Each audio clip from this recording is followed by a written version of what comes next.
Salam uşaqlar. Faiz bölməsindən 78-ci sualın izahına baxaq sizinlə. Deməli, mətbəədə çap olunmalı kitab sayı verilib bizə, işçi sayı və bir də bir işçinin əmək məhsuldarlığı qeyd edilib, əmək məhsuldarlığı. Gəlin kitab sayını x ilə işarələyək, işçilərin sayını y ilə işarələyək. Əvvəlcə əmək məhsuldarlığının nə olduğunu bir araşdıraq aşağıda. Tutalım ki, 50 kitab çap olunub. 50 kitabı məsələn 10 işçi çap eləyib. 10 işçi.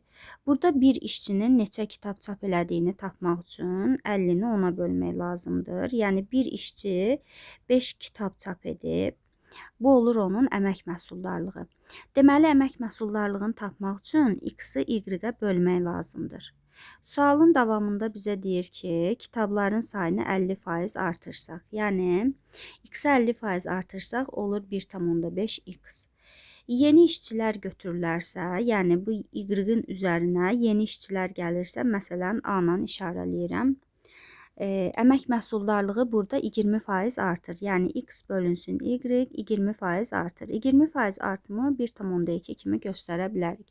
Yenə də əmək məhsuldarlığını tapmaq üçün kitab sayını 1,5x-i bölürəm işçi sayını, yəni y üstəgəl a-ya bölürük.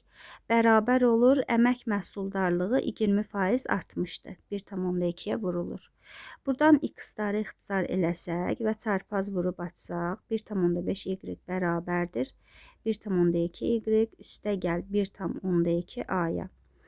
Və 0,3y bərabər olur 1,2a-ya. Y də bərabərdir 4a-ya. Y əgər 4a-dırsa, aşağıdakı da olur 4a üstəgəl a 5a. Bizə deyirdi ki, əvvəlki işçi sayı 4a idi, indiki işçi sayı olub 5a. Soruşur ki, neçə faiz artıb? Bunu faizə çevirsək, olur 125%. Yəni, artım burada nə qədər olur? Doğru cavab 25% artıb. Bu qədər.